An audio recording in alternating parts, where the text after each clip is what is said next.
future of sustainable energy production being engineered right now in an Australian lab. Hello and welcome to Innovation Crossroads. I'm Betty Zhang, your new co-host, and it's a real pleasure to be joining Alan to help guide these essential conversations between global innovation ecosystems. For my first episode, we have a truly distinguished guest. Joining us is Professor Ned Ekins-Daukes, the head of the School of Photovoltaic and Renewable Energy Engineering at UNSW Sydney. Ned is at the absolute forefront of solar technology research and offers unique vantage point on the future of renewable energy. We discuss the breakthroughs happening in his labs, the critical path from discovery to impact, and how strategic collaboration across the Pacific, particularly with industry leaders in China, can shape our energy future. This is Innovation Crossroads. Thank you so much for having us, Ned. You're very welcome. Welcome to the School of Photovoltaic and Renewable Energy Engineering. My name officially is Nicholas Ekins-Daukes. Much easier if you just call me Ned. It's such a privilege to be here and to learn all about your work, as well as the greater impact of University of New South Wales research in the solar space globally. Could you maybe share with us what you're currently working on and also what brought you to Australia? Because I hear from your accent that you're not from Australia. That's right. Thank you. Yeah, those are great questions. So I've always been fascinated with solar power. And I think that takes me back to my childhood when I used to take things apart. I used to try and build new things from whatever I'd taken apart. But there was a rule in my household. You're not allowed to plug it into the electrical socket because, of course, that's dangerous. So then, of course, I had to use batteries. And batteries go flat quite quickly. Yeah. And so I didn't have much pocket money. So I thought, well, there must be a better way. And one day, the electronics shop had a little solar panel. So I thought, oh, this is great. But first of all, I grew up in Europe. And there's not a lot of sunshine in Belgium. Let's put it that way. Yes, your days must be quite short. Quite short, but also even in that region, the clouds come in, the fog. Right. It's just damp all the time. Anyway, I bought this little solar panel, but then I was a bit disappointed. It didn't work very well. I couldn't power half my projects from it because, it gave me a bit of voltage and, somehow whatever I built didn't work because it didn't have enough power. So anyway, then I went to university and I was lucky enough to join a research group in London that was working on sort of new ideas for solar energy. And at that time, this was in the mid-1990s, people said to me, Ned, you're working on the wrong problem. The idea of solar power is it needs to be cheap. And in the 1990s, it was still quite expensive. That you should be making it cheaper, not more efficient. But I kind of felt, well, for some reason, I just wanted to make it more efficient. So that's what I've always done. The more efficient it is, that obviously the more applications, less space it takes up. And what's interesting is that if we step back and we say, how efficient could we ever make a solar cell? The answer is 93%. So that means 93% of the energy from the sun can be delivered as electricity. But the standard silicon technology today, about 25% efficient. So actually, there's a lot of room for. Exactly. And that explains why I have a job at the School of Photovoltaic and Renewable Energy Engineering. And my personal research programs are about trying to break through the efficiency barriers. And also, this is where we work a lot with the companies in China. How can we improve the present silicon technology, which right now is so cheap? How can we improve it so that it's more powerful? Yeah. It also will lead to even cheaper, right? Because like the per kilowatts will be cheaper. Exactly. That's exactly it. So the Australian government has quite an enlightened policy. So they're pushing us to demonstrate what they call ultra low cost solar. And what that means is that they want a technology that's more than 30% efficient, that it costs less than 30 cents per watt deployed. That's really hard. Do you mind share like how much it costs now, like for normal solar panels? Yes, it's about twice to 3 times that for deployment. Yeah. So the actual solar cell module cost right now in China, the lowest prices that I've seen this year, about 8 cents a watt for the module. Okay. Yeah. That's extremely low. Yeah. And right now there's overcapacity in market in China. And that means that people are selling below costs. Yeah. And that's, of course, a temporary situation. It can't carry on forever. But yeah, it's just so competitive right now that everyone's trying to beat each other on cost. So cost is really now at this incredibly low point. So in a sense, the way to improve the technology is to improve the efficiency. High efficiency has now become the challenge for solar power. Yeah. Because it is low cost. And could we maybe delve into why the reason it has become low cost? And you mentioned about the overcapacity in China, especially in the renewable energy space. But where did the technology originate? That's a great question. So silicon solar cells, which is what we use today, that was first demonstrated in Bell Laboratories in the United States in 1953. And within 5 years, they went from the laboratory demonstration to then using it on spacecraft, which when we think about it, that's actually a really short space of time.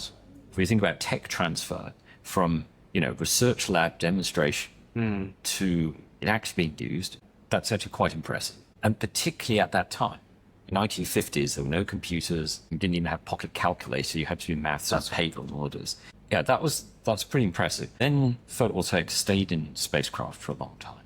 And in 1974, Professor Martin Green moved to UNSW. He'd done his PhD in microelectronics in Canada. He's originally from Brisbane, in Queensland, in Australia. And so he arrived here on the campus at UNSW and felt he would apply his expertise in microelectronics, silicon transistors, to the problem of solar cells. And I think one of the reasons that motivated him was that at that time, particularly in the West, we had an oil crisis. And so there's a lot of instability, shortage of fuel. And so people, including the United States, were really quite interested in, are there other ways we can supply energy to the world?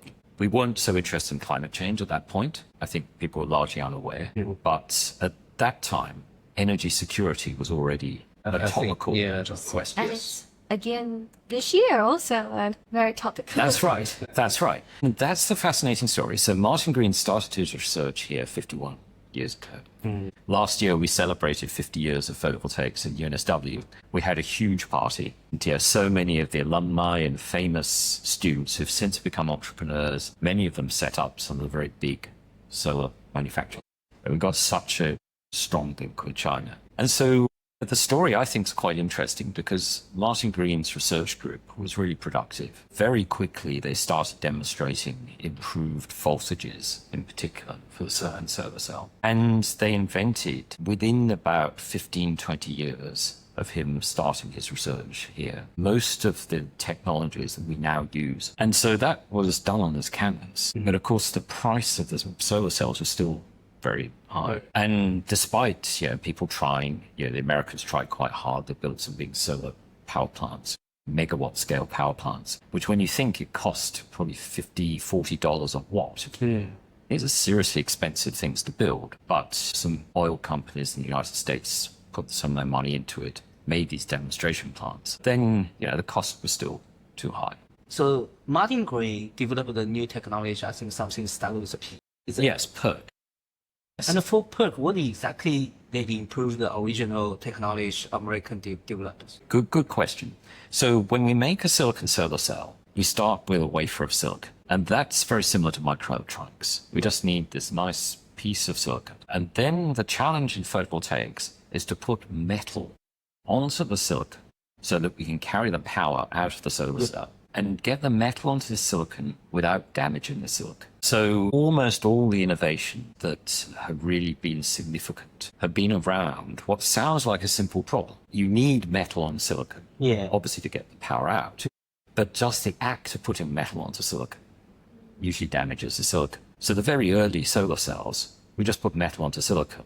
There were all these losses. And we said, but it works. This is amazing. It's like 3% efficient. And that's good enough for a spacecraft if the spacecraft is very big. And what Martin, one of the things that I really think he pioneered was, and he thought very clearly and deeply about, was how you could put metal onto silicon without damaging the silicon. And one of these, it's actually the technology that's manufactured right now today. It's called TOPCon. But that sort of comes after PERC. It's harder to make. But the clever thing with TOPCon is, although you have metal, you actually separate the metal from the silicon completely. But what you need is a very thin layer of something called a dielectric, an insulator. And Martin demonstrated that in the 1980s, but at the time it was really hard to make. So in the university we could do it, and he demonstrated, yes, you can do it, and it worked really well. But the problem is then how do you manufacture it? One of the interesting things, though, is that as time moves on, microelectronics industry improves. Yeah.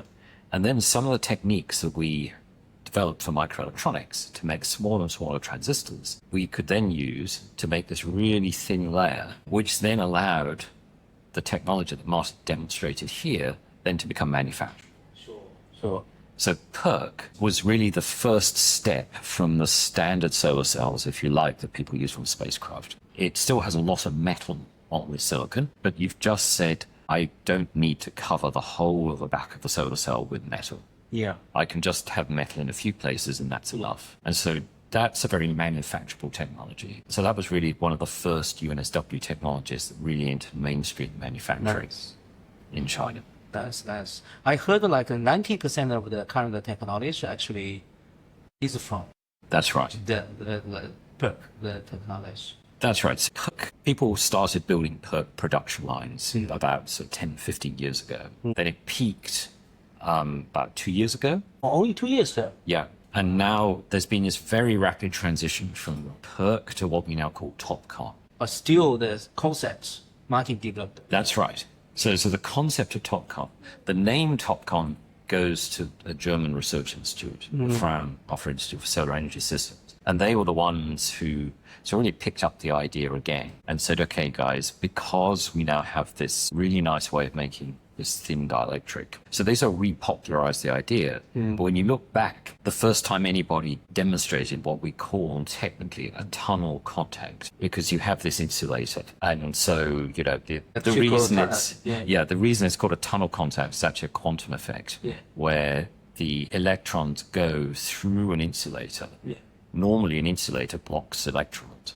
Make it thin enough, and this is the trick, make it thin enough, the electrons can still go through, but you don't actually have the chemical contact of the metal against the silicon. So, but you really have to be good at making that dielectric layer. So, it just took some time for that to become manufacturable. The microelectronics industry largely to thank for all the investment in the equipment and the techniques that we use. Quite a lot of alignment between the semiconductor industry and the photovoltaic industries. That's right.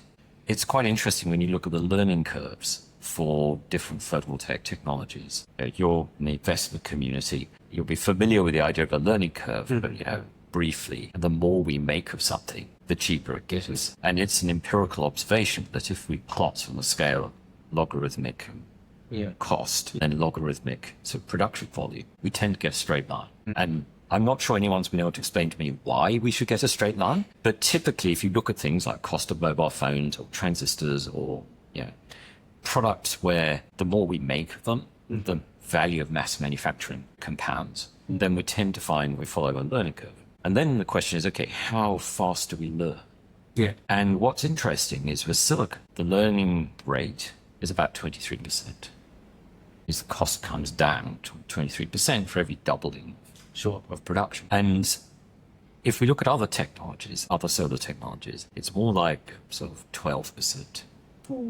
And I think one of the reasons why the learning rate for silicon has been so fast has been because of the microelectronics industry. Because the other technologies, so the next biggest one's called cadmium telluride. Cadmium telluride is almost like a miracle semiconductor in terms of making solar panels. You can deposit it really quickly. It behaves itself if you know what you're doing. But we only use it for solar cells.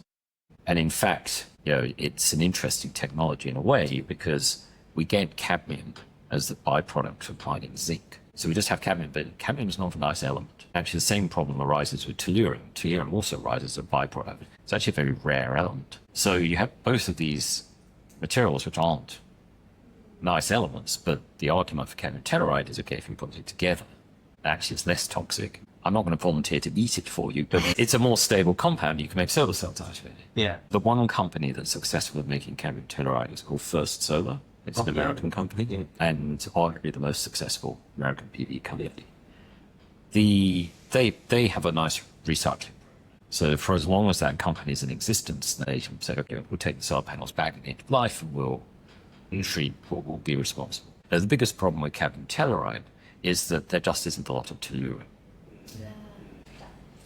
So 0 to 1 sounds like actually happened in the US, in Germany, large proportion in Australia, but how come the scale up and the commercialization of the technology did not take place in any of these countries?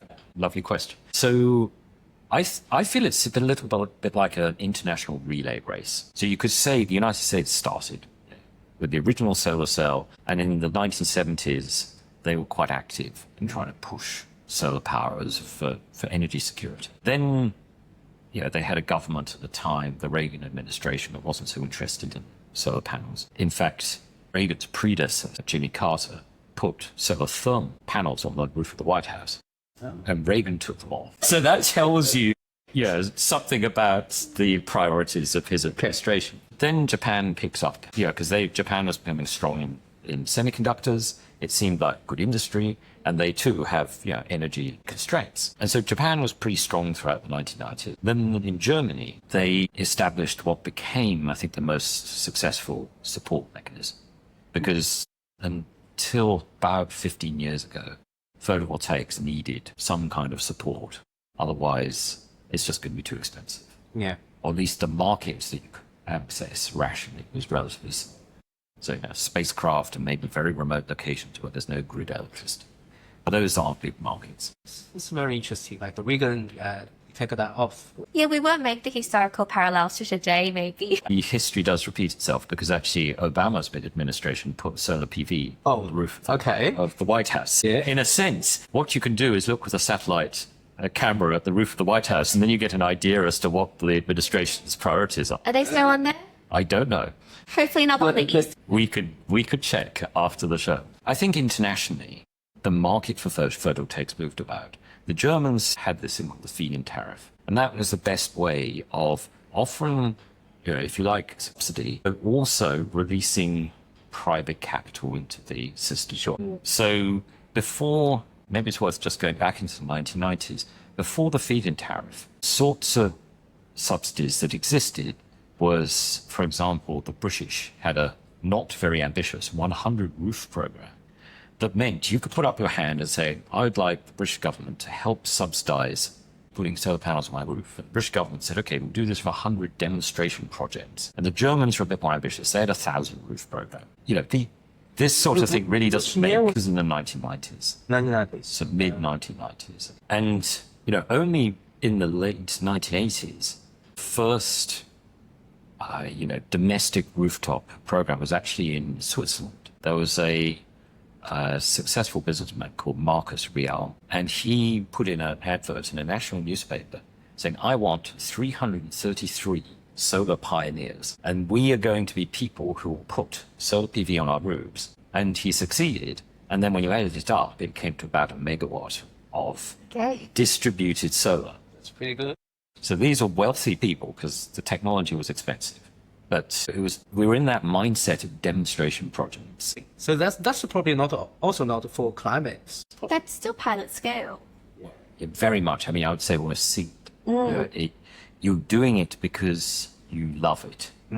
It's the very early adopter. You'll be very familiar with the bell curve. Yeah. You've got those early adopters who probably don't care at all about the costs. Yeah. They just want to do it. Yeah. You love the technology. Yeah. I can get some power from the sun. That's amazing. That's right. So the German feed-in tariff was one where normal people who've got some sakes and stuff, but they could say, okay, I'm going to put PV on my roof, and because I now get paid a significant amount of money for the electricity I export back to the grid, and that's guaranteed, then I'll get my money back in 5 years. And the German government was quite sensible. As the technology became cheaper, the feed-in tariff was reduced accordingly, and it meant the industry began to grow quite dramatically. They kept the sort of return, the time of return, to be about the same. So it was always about 5 years, and that was attractive to many people. So during that time, they've been trying to commercialize their many technologies. We had all this innovation in the 1980s. And then in the 1990s, there was a company called Pacific Solar here in Sydney. And so many of the students who come to study in our research group then would stay. And one of the things you could do was work at Pacific Solar. And I think this is a really important part of Australia's story and also the story globally now, in that in the early 2000s, one of those students arrived in 1993, Zhengron Shi. Zhengron said, I'd like to go back to China because I want my children to experience China. And I'm going to go back to China. I'm going to manufacture silicon photovoltaics. And so that was quite a brave thing to do because there wasn't a supply chain. There were one or two companies like Trina Solar that existed, but they did deployment. They put PV on cabins or remote places. So Trina Solar already existed when Zhengron started SunTech. But one of the things that allowed Zhengron to proceed very quickly was he brought with him some of the technical experts who were amazing at getting good deals from semiconductor auctions. So it was a skill that had helped us here. So one person in particular, Ted Spitalak.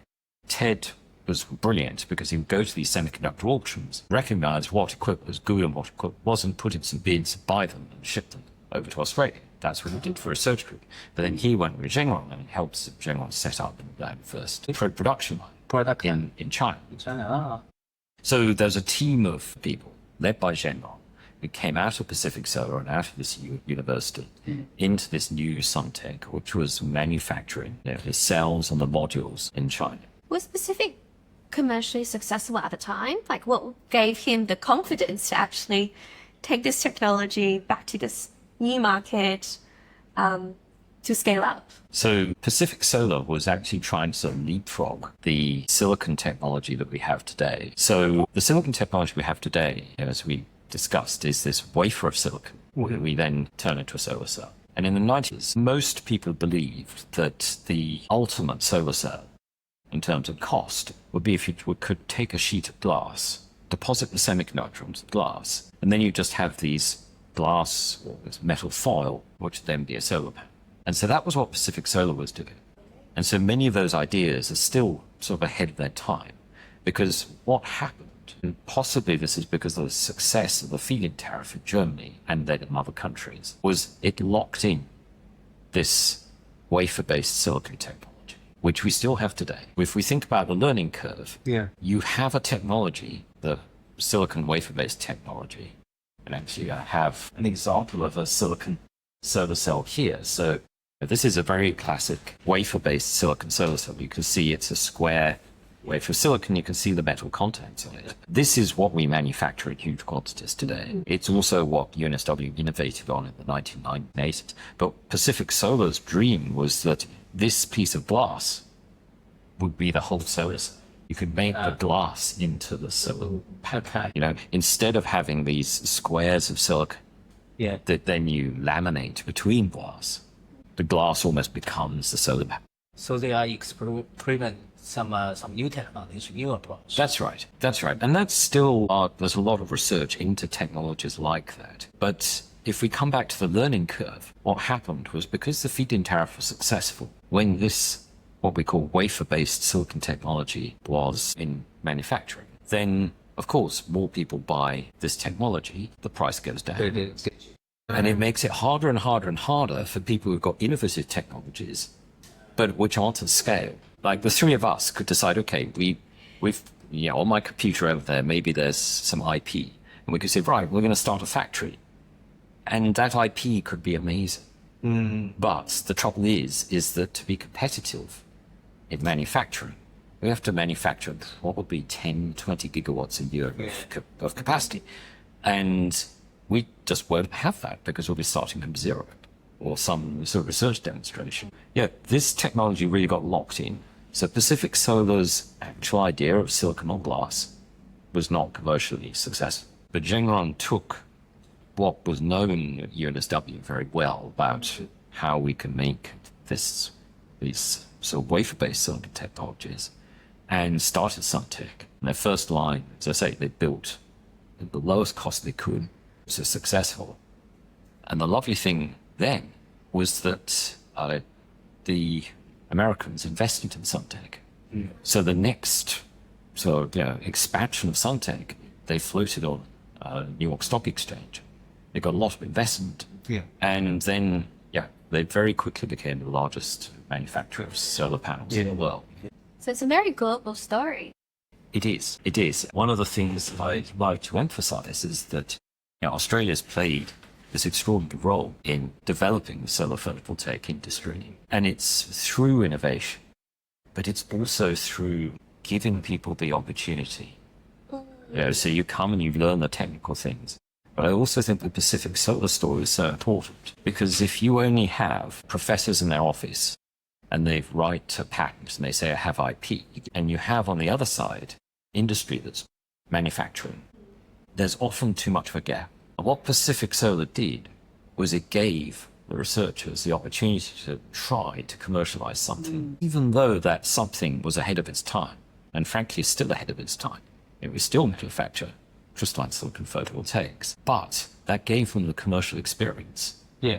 That then meant that when they go and they try something new, like let's set up SunTech in Wuxi, let's float on the New York Stock Exchange, they've already had the exposure, yes, some confidence, and of course, there are many business advisors and investors and people who've helped them on their way. But it, I think, was a sort of pathway that led people out of the lab into the startup vibrancy, for want of another word, through to, in the case of Zhengrong and SunTech, to changing the world.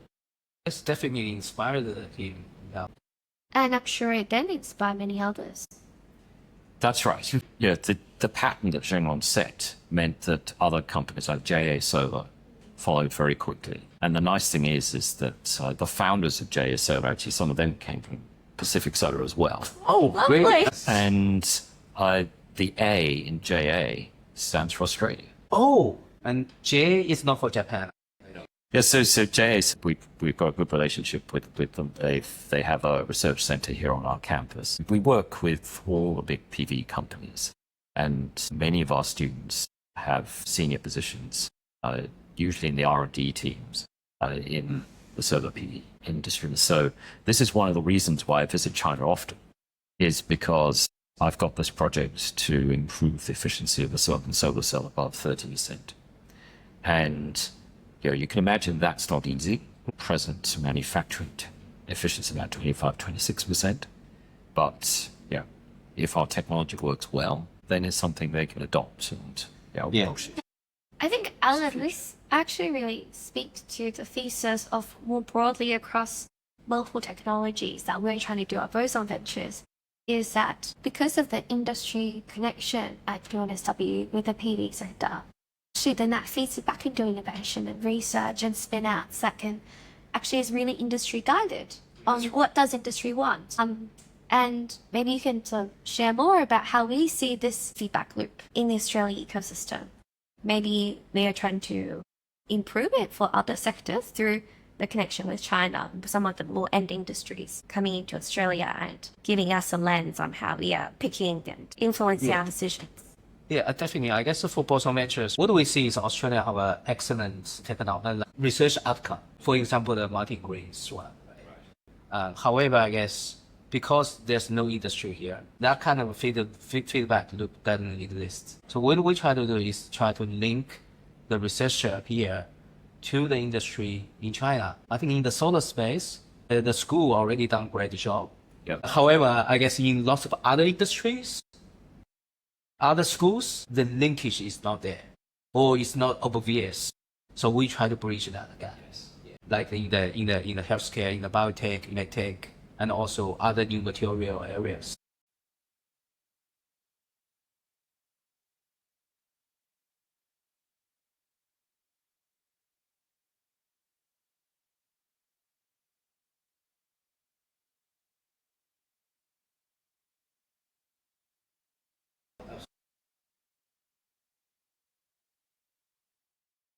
So we have our industry partners, but I said to them, I don't want to take your money because if Australian government will sponsor us, but I want to invite you to participate. You can help us, you can advise us, you can provide us samples and things. Yeah. First of all, it makes the IP much cleaner. That's right. So the core IP of what we're doing is going to be based in UNSW. But then one of the things that I find very hard is when you try and license IP directly to a company. We've already discussed how often, although the IP might be very clever, there's often many, many stages to actually get the value out of that IP in the commercial context. So what we're planning, and our project's actually moving into this stage from next year, is we're forming a company in Australia. But that company takes our IP. But we'll also take IP from a couple of other universities that have relevant IP. Sure. So we bundle the IP, and then there is an entity which actually is ready to help the industry in China. So imagine this. Right now, our technology involves using some molecules, and the only place in the world where those molecules have ever been made is in our chemistry department here. Yeah, in a research lab. And so we got to the point of saying, this works, this is good. But you can see that immediately there's a gap, because if JA Solar wants to use this technology, they'll say, okay, Ned, that's nice. We'll set up a research line. We need drums of this material. We want sort of 50 drums a month. Yeah. Our chemistry department can't make that. That's right. Okay, this is a classic example of this gap. So the way we're trying to bridge this is to say, okay, we're going to form this company which aggregates the IP. It also becomes investable. So then if private investors like what the company is doing, they think it has good prospects, of course they can invest. But then that company's job is to arrange for the manufacture of these molecules with one of the big sort of chemical industries. Yeah. Then that company then has a business relationship with the solar PV industry. And then they can start working together. Yeah. The university is still behind us, so we're still sort of supplying IP and solving problems and all this. But we've still got this intermediary, which I think is necessary. Because otherwise, we've got this high-risk IP sitting at the university, an industry that's saying, look, we love what you're doing, but we can't reach it. Yeah. I think that speaks to a broader trend in the Australian ecosystem and a changing mindset. I think UNSW is at the forefront of venture creation and supporting startups just all the way back for Pacific Solar. I think back then, I don't imagine many other Australian universities would have spin out companies at that time. But we're seeing is probably a broader trend across Australia, also from a national imperative to have more value-add industries, is keeping the innovation in Australia for longer and not doing as much licensing at the very early stages as what the technology transfer office used to do. Yes. And it's really pleasing that obviously that creates opportunity for us as venture capital for opportunity to invest into Australia. Yes, but with the confidence that actually these companies can be valuable to the industry at large and have that global mindset from day one. So the investment opportunity is actually quite big. Yeah. Because Australia is a small country. And we do like to say we punch above our weight. From the data we see, actually, in the past 3 years, if I remember correctly, for the top university in Australia, the number of startups created is already 3 times than before. So it's an opportunity for us as an investor to invest in those startup, the technology, which previously you can't really access because it's already licensed to other, European or US companies. That's right. That probably also requires a mindset shift from your team and the inventors as to who is going to run this company. Ned, are you going to be a CEO? That's right. That's a great question. And I think that was one of the things Pacific Solar did for people. You can imagine the people who came into Pacific Solar, they were used to working in research labs. They might have had a dream, perhaps, of becoming successful business people. But, I think their experience at Pacific Solar meant that it opened their eyes to what was possible. Now, what you've actually described is, really classic dilemma. So, funny enough, we do have a little startup. And I'll explain the situation. A while back, I had a research project, and the question we were trying to answer was how much sunshine falls on the roof of an electric vehicle. Now, why would I be interested in that? Well, it's because if I put solar cells on the electric vehicle, then it will charge its battery. And I wanted to know how much electric range might I get? So this is a sort of research question that we try to answer at the university. And it's not as simple as it might seem, because it's not just a case of measuring every day in Sydney how much sunshine lands on your roof, because your roof is in one place. It never moves back. The car, of course, goes to the beach, lots of sunshine, but then you might also go to the shopping centre, no sunshine. So then it's actually more about how people use their cars. Anyway, we built this little IoT sensor. We can put it on any car. We even put it on a bus, or buses in Sydney. And the biggest technical challenge we had there was the bus company said, well, guys, we like your sensor, but, the bus goes through this really aggressive bus wash. And they said, let's see if your sensor survives bus wash. Anyway, we passed the bus wash test. So, I didn't know there was a bus wash. Now you're curious. Well, the Sydney buses aren't too dirty. It means that they go through the bus wash quite regularly. That's right. So anyway, we did this work, and then I presented it at a conference. And delegates at the conference came up to me afterwards and said, we love your sensor because we'd like to do a study like what you've done in Sydney in our country. They said, look, if we give you money, could you send us the sensor? Because I explained it costs about $200 each or something. And I get back to the university, and of course the university says, look, I'm very sorry, the university is not a business. We can't just take money from random people and give product. That's what companies. It's not for profit. Profit just. So you see, this is where innovation has some interesting angles. So then myself and my two colleagues, we thought, well, what are we going to do? And the university had a little innovation fund. So we thought, wow, why don't we bid to that? We got a small amount of money. And we said, okay, well, that's all be founders. So really, we just went into this because we just wanted to accept the orders from the people at the conference. Well, that's right. And so anyway, up until last year, that's where we were with our little venture. And there's lots of nice things I can say. I mean, you're seasoned investors, so you've heard every pitch there is. But, I can say with my hand on my heart, we had revenue in year one. And we possibly be profitable in year one. But that's rare to hear from university ventures. Well, yes. Before company formation. Well, right. Anyway, we've made over 120 of these sensors. We've had quite a few clients and all of this. It's a nice story, but we're really stuck in this scientific bubble.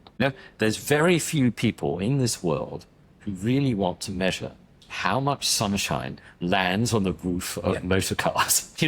It's there's over 100. yes. So this is exciting bit. So at UNSW, shortly after the free trade agreement was signed between China and Australia, UNSW was very active, and we established what's called the Torch Innovation Precinct on this campus.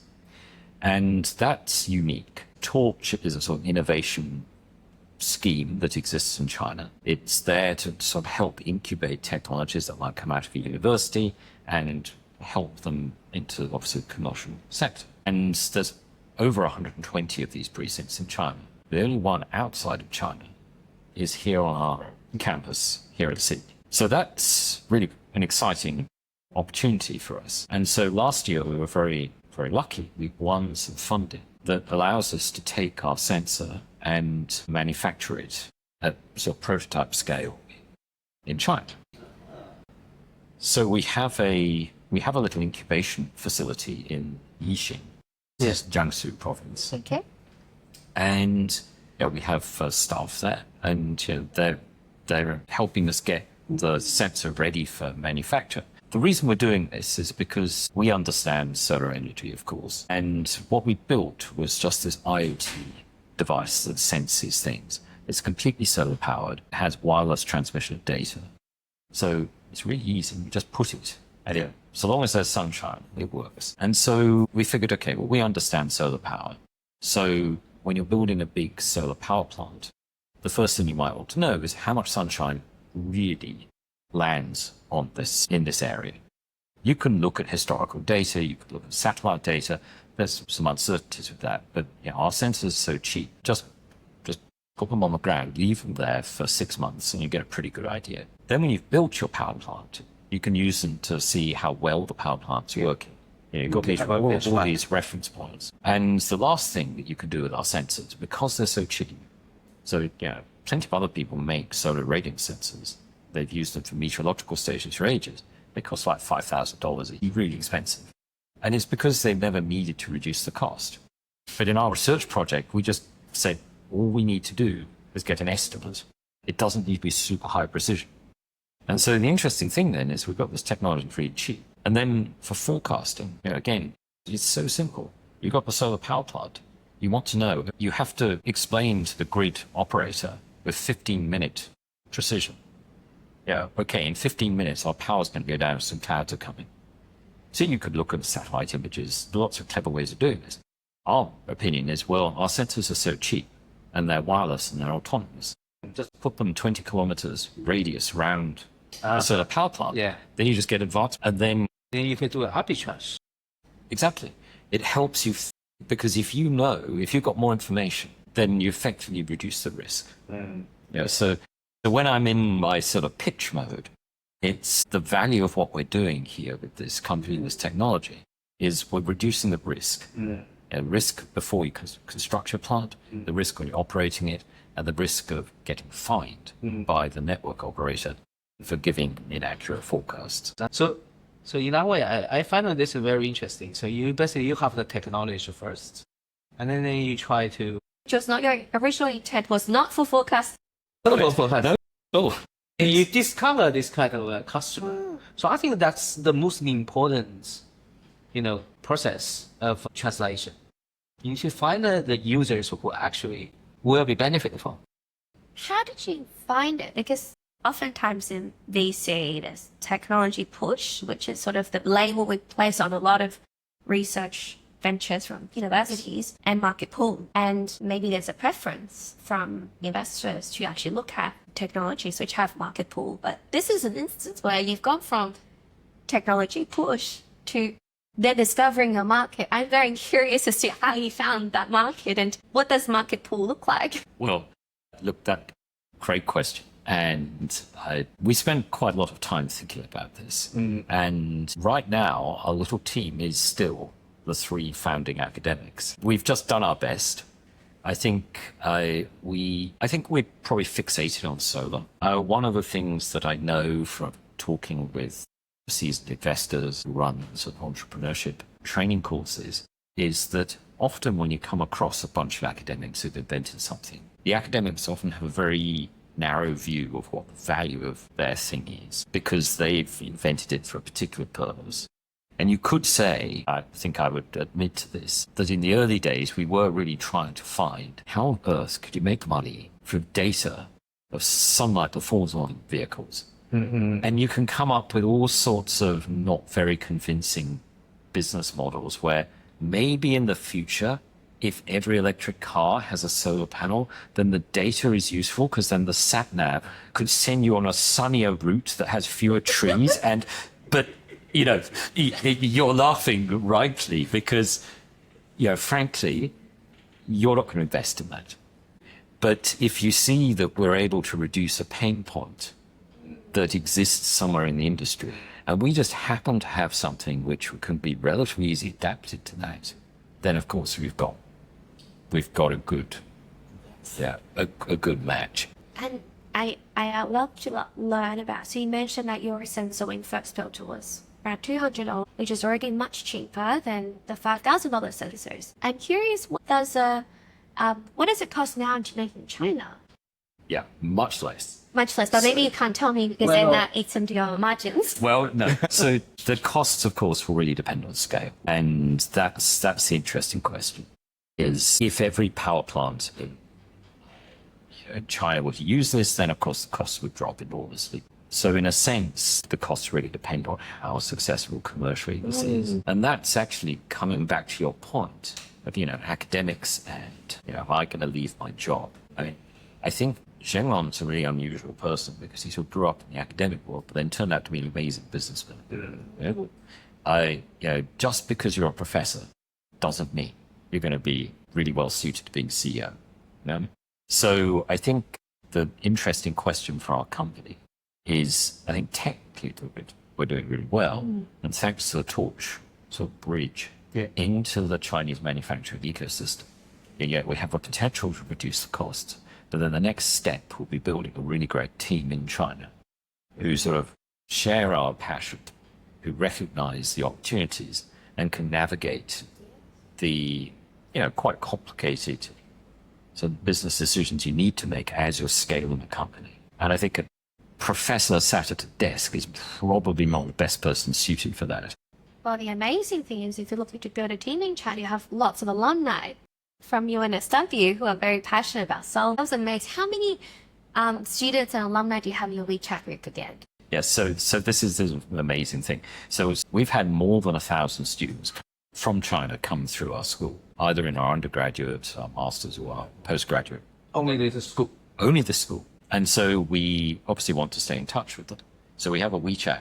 Well, now we have 2 WeChat groups, because the limit for a group in WeChat is 500 people. So we've got about 800 people on our alumni list. And so, there's 2 WeChat groups. And the really fantastic thing is that every year there's this enormous solar renewable trade show or conference that takes place in Shanghai. It's called SNEC. Yeah, I've been to. And it's a mind-blowing experience because there's 500,000 people there. Wow. So many halls, all the companies. And of course, because of our School of Photovoltaic and Renewable Energy Engineering, that maps directly onto what SNEC's all about. So then we will have an alumni party when we're there. Hundreds of alumni will show up. And we have a nice evening with them. We meet old friends. And one of the things that makes me happiest, and I think is actually probably the greatest value this school has brought, is they come and they will thank their old professor. They say, of course, it was so hard, but I learned a lot. And so some of my colleagues in particular gave really popular courses. Yeah. And then, they meet their old students. It's really delightful to see that. Of course, Martin Green, our founding professor, goes to this event, and then everyone's super excited because everybody knows Martin Green. So I bet there must be lots of C-suite in that WeChat group as well, like the executive level of the solar industry. That's right. There's several of the CTOs are in that WeChat groups. Many of the technical staff. Yep, we're so privileged to have that. But then I think from a kind of innovation point of view, the story is so interesting. It starts with one researcher moving to UNSW, it building up. Then in the 1980s, I'd say that was a time when then did change the world. Yeah. Was sort of working together as a team. This was when there was a lot of work around Pacific Solar and the commercialization. And then it just sort of burst out of the university into China. And it's just grown since. That story need to be told more frequently, I guess. Because every time when people talk about Australian technologies, they think about like Wi-Fi or like, the vaccines and some things. Right. I guess I sometimes actually say to people, the Australian technology you often see in your daily life is actually solar panel. Yes, but it can't be characterized as a technology that Australia failed in commercializing because we did give it a good crack. We played a very pivotal role, but it requires sort of global perspectives in order to create an impact that is also benefiting lives globally too. That's right. I mean, I like to sort of push back a bit on the sort of Australia failed to capture that value. If we think of the learning curve again, and forgive me for going back to these things, but when Martin was inventing PERC, for example, you mentioned that, PV costs probably about $50 a watt. And so we've actually done the calculation. $50. $50 a watt. A watt. And now it's a few cents. And now it's a few cents. So when I was started in PV, we always said $1 a watt is the threshold. If you are below $1 a watt, you're on a self-sustaining market. You probably don't need to feed into tariff anymore. People will just buy PV because it's the cheapest thing. And so if we go back and we say, okay, let's imagine we're in 1983 and You better say, okay, let's manufacture this great technology. First of all, you need to have great insight and say, okay, it really is great technology. But then I did the calculation just on the learning curve to go from the price of the PV at the point at which PERC was invented to $1 a watt, so much more expensive than we are today. But you would need to sell $200 billion worth of solar panels. So it means that before your market becomes viable, I mean, I'm making this very, very simple, but, you know, before your market becomes viable, you are going to have to spend $200 billion. That's right. You know, there's no investor back in 1983 who would have made that decision. And so it's hardly surprising that then the technology was in this sort of extremely slow deployment. It was only demonstration projects. We talked about the Swiss entrepreneur, Marcus Ria. He just stood up and said, this doesn't make any commercial sense, but we ought to demonstrate for the good of humanity that this technology can power households. Anyone who's interested, give me a call. I want 333 volunteers. And that's what he did. And so, you know, in that time, the technology was effectively uninvestable. And now, of course, we look back and we think, oh, you know, had all these jewels.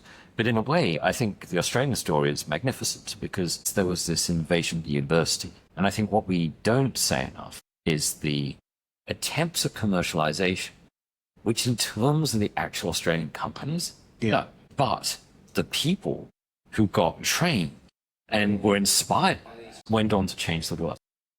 And I guess that's why you also joined the University of New South Wales. That's right. What a wonderful legacy to now be a part of and to also contribute to. I think the value of international education is such a great sort of role that Australia has played, especially in Australia-China relations, and probably now more so than at UNSW in this school. It is a unique story, and I've never worked anywhere that's had such an incredible impact in the technology. Just wondering, where did you work before UNSW?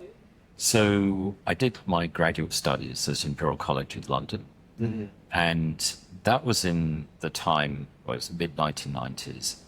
I graduated to just the end of the 1990s. And if we go back to that period, everybody was asking me, hey, are you doing solar cells? Because if you understood semiconductors, fiber telecommunications was the thing to be working. Because it was in that period where the internet was still in its infancy, but everybody could see this is going to be huge. Yeah. And so if you were smart at that time, you worked in making diode lasers, making fast detectors, making some photonic systems. And They become a CTO of India. oh, well, yes, of course. So Alan, you know, what am I doing here in the school? But yeah, the funny thing is at that time, working solar energy was not such a popular thing because it seemed too far away from being successful in popular. And then, of course, there was the dot-com crash. And that for me was very sad because a lot of my friends who had made the smart choice and, you know, had done their PhDs in sort of, you know, super fast lasers for sending information down fiber cables, the companies that they were in then suddenly started shedding staff and everything. And so that I was in the end glad I didn't follow that path. But anyway, after my graduate studies, I spent some time in Japan, which at the time was the world's largest manufacturer of solar panels. Our corporation was the strongest. And I was very lucky. I joined a group that were making the world's highest efficiency solar cells at that time. And I had a magnificent time there. I learned a lot about Asian culture in Japan. I saw you also have some Korean gifts. Yes, so after Japan, I came to Sydney briefly. I spent 3 years in Sydney. I got my first university job at the University of Sydney in physics. And then I went back to London for 10 years. And then 8 years ago, I was lucky enough to be appointed to the school. And yeah, for me, it's like a dream come true because I'd grown up reading all the papers that had come out of this school. Martin Green. Exactly. Martin had maybe it was his third PhD student, Stuart Wenham. Stuart Wenham was a really energetic innovator as well. So the two of them as a team, really kind of pushed all this forward. Stuart very sadly passed away 6 months after I joined the university. So I never knew Stuart very well, but his legacy and his passion sort of still exists in the corridors of this school.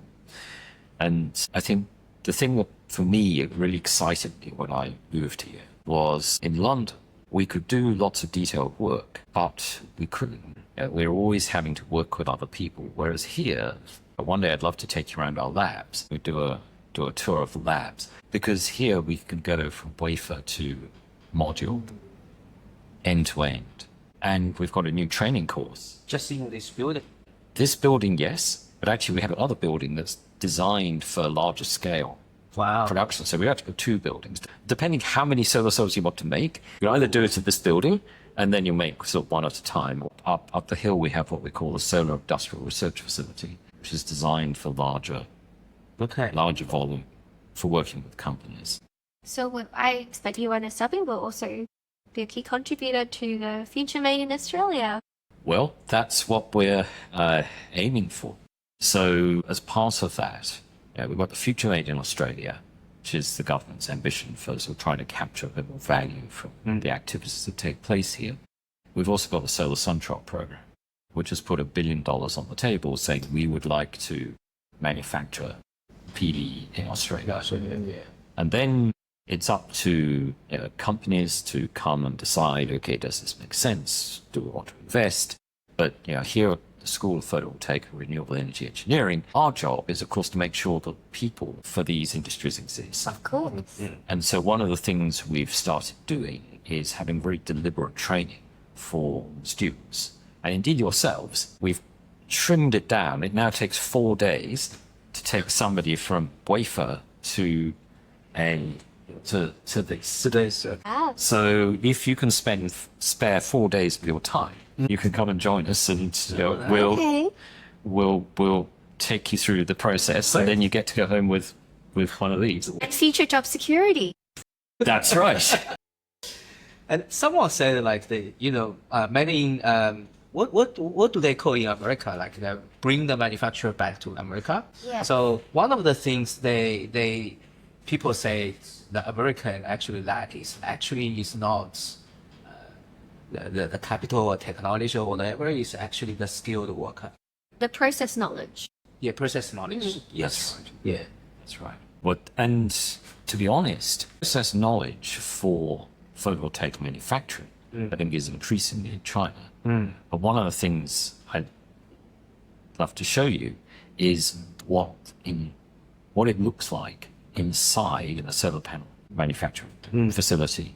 Because what you see, almost no people, but robots everywhere. Yes. And so, if I were to take you to our solar industrial research facility, you'd see everything we need to make solar panels, big solar panels, not just little ones like that. But it's all manual. And this is, in the old days, how things were. Sure. When Zheng Rongshi left for China, that's what people did. You use your hands. You put the wafers here, you take them out, put them somewhere else. But one of the first things I think that China did with sort of mass manufactured PV was to really get the automation going. So they were buying equipment for the Europeans, Germans in particular. Robotics. Were strong in sort of different pieces of equipment you need to manufacture. Then, China first mastered the automation of those factories. And then if you're building so many factories, you start to ask, okay, well, do we really need to buy this piece of equipment from Germany, or can we make it ourselves? And so now the factories that are built in China, all Chinese equipment as well. So, the equipment supply is also now built in China. There's a factory that I visited in Jiaxi, Jinko Solar. Jinko Solar.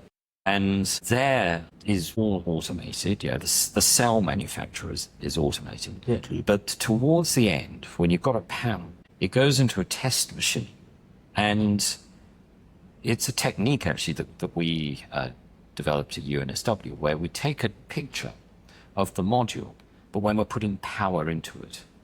And what that means is the module actually lights up. You can't see it with your eye because it's in the infrared. Sure. But this is a really powerful way of just checking. Does the module work? Okay, so obviously you can shine light on it and say, okay, do I get the power I'm expecting, like 500 watts? But it doesn't actually tell you, well, you're not getting 500. It will tell you you're not getting 500 watts, but it won't tell you the problem is that cell.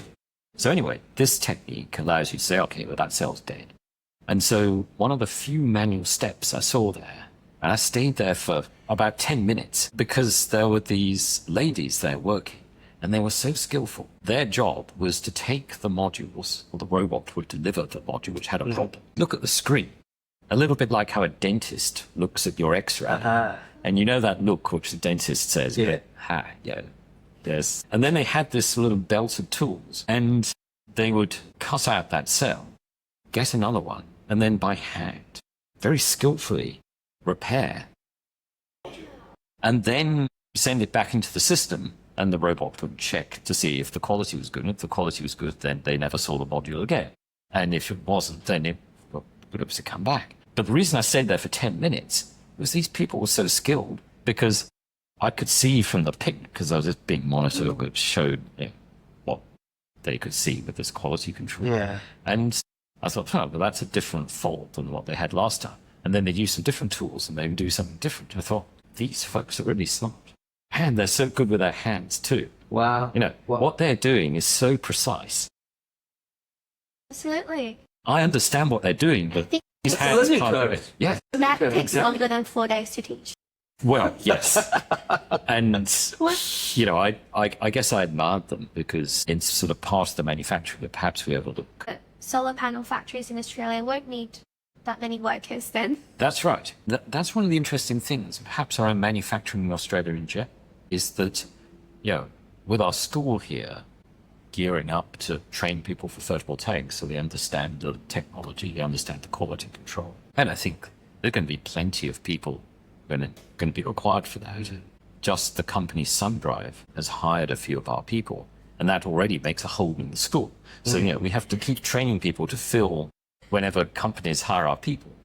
That's our job. We're doing a good job if companies are hiring our people. But we can train people in photovoltaics. But I think in Australia, underlying strength, if Australia is going to have strength in manufacturing, will be in automation. Because if, for example, when the robot breaks, it takes a month to fix the robot, because we have to wait for some spare parts or the engineer, as the parts come by boat, then it's not going to work. It probably need the whole industry chain to support that. But with solar, with PV, you can also build up the start of a semiconductor industry.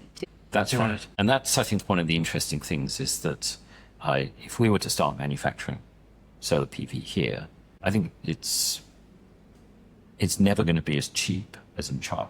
Because as you say, Alan, we've got the supply chain there. Yeah. And if you need a spare part, probably the factory that makes that spare part is in the next city. Just by the sheer size, got that advantage. But I think if you do want to start manufacturing semiconductors in Australia, solar PV is a relatively simple technology in comparison to microelectronics. Yeah. It just is high throughput, low cost, and high yield. How about the battery size? Is the batteries also the research topic of business school? So within UNSW, there's strength in batteries. So one of the technologies that actually was also invented almost the same time, in the 1980s, is the vanadium redox flow battery. Yes. That's from UNSW? Yes. Okay. Wow. Yes. So this second high impact. This story is... I didn't know that. Yeah, I didn't know that. That's... Wow. Okay. So there's several companies in Jiangsu province. They also do this. We hosted the Jiangsu Association of Battery Storage last week. Okay, last week. We had a nice discussion in the afternoon. Hosted them. So it has got battery research, and we've got a long heritage with flow batteries. There's now some groups working on those advanced lithium-ion, sodium-ion. Yeah, the kind of popular topics. The scale isn't as big as we have for photovoltaics, but it's here. It's fantastic. And I think something else that we haven't touched on is also Australia's a good end market for solar and energy storage. Right. So a lot of the Chinese companies with the overcapacity and the evolution in the domestic market, Australia has become a very good market, although small, but sizable in the grand scheme of things for PV through our rooftop solar programs and now our new sort of energy storage programs too. That's right, and I think there's a really nice opportunity if we permit it for the technology to sort of circle. So we've talked a lot about the flow of ideas and energetic, talented people can come to Australia, learn things, get excited about it, then go out predominantly to China to manufacture. But with Future Made in Australia, that's of course an opportunity for things to come back. Also, actually, even this little company we're talking about, right now we're busy incubating the technology in Australia, China, because that's where the scale exists. But of course, the really lovely thing is that if we manage to get the scale in China, so it is a viable business, then it can move back. And one of the things I didn't mention was that we're actually working in partnership with some of our students who formed a module level electronics company. So this is some electronics you put on the back of every module, and it means each module is delivering the maximum power possible. The company is called JA Solar. And so they were students in our school and they went back to China. They formed their company. Yeah. And now we have this opportunity where their professors you could actually now work side by side, because what we do really kind of adds value to what they do. And then I can see this circle completing itself. Yeah, that's a good example of industry and university collaborations, and the circle, and so that the research can be more sustainable. You can always still have the funding and have the results recognized by the industry through the whole research. Especially in the US tech ecosystem, China has become a very hot topic, but less so in Australia. But we think more and more will come. What I think something which, for me, moving to Australia, was really given me the opportunity to learn about China. Before I came to Australia, I would say I didn't know much about China. I'd lived for some years in Japan, and so I felt I understood at least a little bit about Asian culture in a way. And I was perhaps not quite so afraid of the language, because at least when I traveled to China the first time, I couldn't speak. And I still can't really speak. And it's really hard for me to understand by listening. But reading, I can recognize some characters. So, I have this familiarity with my time in Japan, but I wouldn't say I really understood China at all. So you know Japanese? Yes. And so it's been a delight over the last 8 years of working with my colleagues and building these collaborations in China, learning more. And one of the many things that I think I've noticed is how open everyone is in China. So I'll give you an interesting example. My very first trip to China, I flew to Beijing, and it was almost poetic because my master's thesis supervisor just happened to be to Beijing at the same time. His father is still emeritus professor of physics in Peking University. So it just happened. He said, Ned, I'm going to meet you at the airport. I'm going to take you for a hot pot. Yeah. So he took me to this place. He said, this is where I grew up. Before I came to London, I to all my studies, and then you were my student. This is where. So for me, that was a lovely experience, because I'd learned a lot from my master's supervisor, Professor Zhang. But then I went to the city of Tianjin to visit the company CTC. State-owned enterprise does a lot of electronics. They also make most of the solar cells, one of the big suppliers for solar cells for spacecraft in China. Now, I've visited and I've worked with many of the space cell manufacturers all over the world, Europe, America. I've never been inside their facilities. CTC 18 was the only place where I've actually gone inside the manufacturing, and they've shown me around a bit. Of course, they didn't show me everything. I wouldn't expect that. They're manufacturing. I'm just a visitor. I gave them a seminar, but I knew of their work because they'd had a presentation at a conference probably about 5 years previously, one of the European conferences. I realized, there's a Chinese company that's using the technology that we published like 5 years previously. And so then the researchers at CTC were very excited. Oh, yes, we remember you. We tried your ideas. And then I was very excited because they were one of the people who tried my ideas, but I'd never met them. And this is one of the fun things that we have in science, is because we publish our work. If the work is of value to people, then it spreads all over the world. And so, yeah, that was my first. So you feel trippy. Exactly. And I think that's one of the things which we need to do more of, is that when you go to China, you realize what an incredible place it is. You know, it is vast in so many different ways. Of course, when you even just say the word in English, Chinese food, what on earth are you talking about? You might as well just say food, really, because it very much depends where you are as to what that We're actually lucky in is. Australia to have so many different types of Chinese food. That's also true. So, I'm always keen when we're working late and the team saying, oh, we're hungry, where should we go? And we sort of look at each other and say, well, my favorite is, should we go to Burwood? And the reason I love Burwood is that we can go there and it's a bit like almost a magical event. You're driving your car, we're obviously in Australia, you park the car in some not very interesting car park. You're also obviously in Australia, but then you walk into that sort of arcade and it feels like there's some street food, and I feel I could be like Wuhan. I love Wuhan. I spend a lot of time there. And, I always have a great time in Wuhan. So anyway, I've learned a lot now about the cities that I visited, and it's only really been the big ones where the big technology investments. But for me, it's a real pleasure visiting China. And every time I go, my language gets a little bit better. I'm still hopeless, but it's nice to try. Yeah, I learn a bit about the culture. Again, Wuhan, I accidentally ended up in a calligraphy class. It was, painting calligraphy, which, the people were so kind.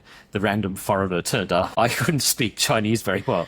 They couldn't speak English very well, but we managed to communicate that the foreigner would like to do calligraphy. I remember, like, when we come in, we saw lots of, some... Yes. So you mentioned that there's one thing actually I didn't know. The burning mirror. I put it back in my cupboard, but here we are. This one. Yeah. Do you mind share what exactly it is? Yes. So this is a mirror, and this is the most ancient use of solar energy in the world. So in English, we call it a burning mirror. It's a mirror and it has this sort of concave surface, which means if there was sunlight, the sunlight would come and this would focus it to a point. And so about 3,000 years ago, if I was the eldest son of the family, my job would be to carry the burning mirror and start the fire. So, Do you mind if I hold it? Please go ahead. Wow, oh, it's quite heavy. I like how on the back it's on logs. Yeah, lots. There are also some ancient text. And this is the first example of solar energy. Solar energy. That's right. So if you like solar engineering, so this, as far as we're aware, is in China, people skilled enough. I mean, just imagine this. This is 3,000 years ago.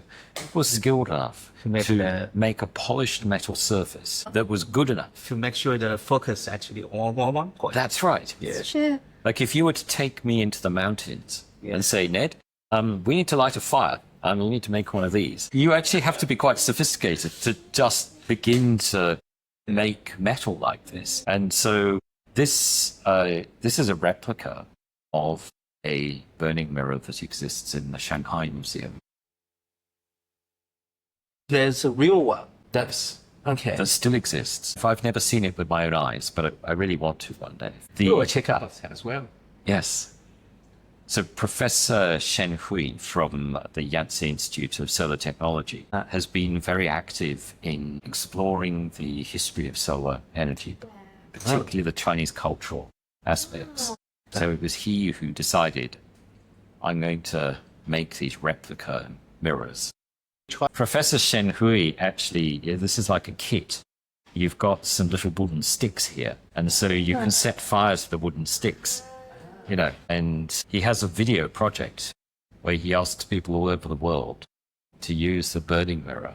Wow. So what I want to do is go to an iconic Australian place and demonstrate the burning mirror. For example, if I was to go to Uluru, yeah, I think it would be a really nice celebration of cultures to have, and the Aboriginal person light fire, which is important to all our cultures, but do it using the most ancient Chinese technology. Well, we've gone on such a journey today. Thank you so much for your time, Nate.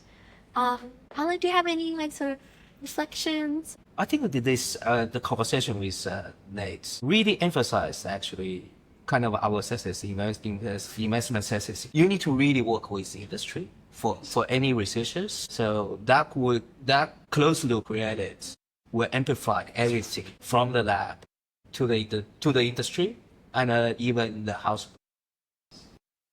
Thank you so much for your time. It was such a wonderful discussion. Well, thank you. Thank you so much. It's been a real pleasure. And, we've finished with the burning mirror, so. And I hope you do get to see it in next year. Thank you. Yes, I'll have to stand in a long queue, but I'll make sure that I do.